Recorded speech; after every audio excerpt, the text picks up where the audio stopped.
एक बहुत गरीब किसान था। वह अपनी बेटी के साथ एक छोटी सी झोपड़ी में रहता था। उसके पास खेती करने के लिए उतनी कम ज़मीन थी। उसकी फसल को बेचकर उसे बिल्कुल थोड़े से रुपए मिलते थे। उन रुपयों से वह ठीक से खाना भी नहीं खा पाते थे। वह किसान एक दिन राजा के पास अपनी समस्या को लेकर आया। राजा बड़े दयालु थे। उन्होंने किसान को अपनी ज़मीन में से कुछ ज़मीन किसान को दे दी खेती करने के लिए। उन्होंने कहा, यह ज़मीन तो हमारी ही रहेगी, पर उस पर उगने वाली फसल तुम्हारी होगी। किसान ने राजा को बहुत बहुत धन्यवाद दिया।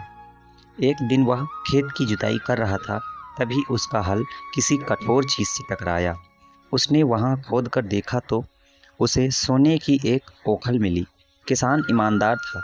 उसने अपनी बेटी से कहा, हमें यह ओखली राजा को दे देनी चाहिए, क्योंकि यह ओखली राजा के ज़मीन से निकली है और इस पर राजा का ही अधिकार है, इसलिए हमें इसको राजा को लौटा देना चाहिए। किसान की बेटी बोली, नहीं पिताजी, आप ऐसा मत कीजिए। आपको सिर्फ ओखली मिली है।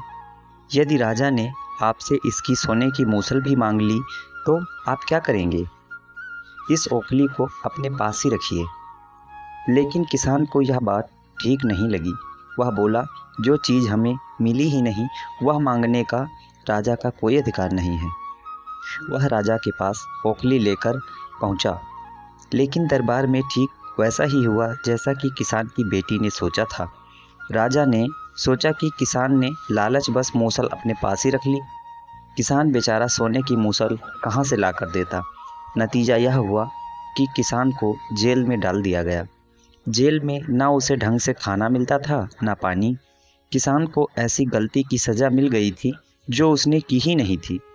वह खाए पिए बिना निढाल हो गया। लेटे लेटे वह रोता रहता था और कहता था, बेटी की बात मान ली होती, काश मैंने बेटी की बात मान ली होती। एक दिन राजा ने उसे ऐसा कहते हुए सुन लिया। उन्होंने किसान से पूछा कि वह ऐसा क्यों कह रहा है। तब किसान ने राजा को पूरी बात बताई। राजा को अपनी गलती का एहसास हुआ। किसान को तुरंत छोड़ दिया। किसान की बेटी को राजा ने दरबार में बुलाया। उससे बातें करने के बाद राजा को पता चला कि वह कितनी बुद्धिमान है। किसान की बेटी को राज्य के खजाने का मंत्री बना दिया गया। उन्हें रहने के लिए एक घर भी दिया गया और सारी सुख सुविधाएं भी दी गईं। किसान और उसकी बेटी सदा सुख से रहने लगे। किसान को थोड़ा कष्ट जरूर झेलना पड़ा मित्रों, लेकिन अंत में जीत सच्चाई की ही हुई। धन्यवाद।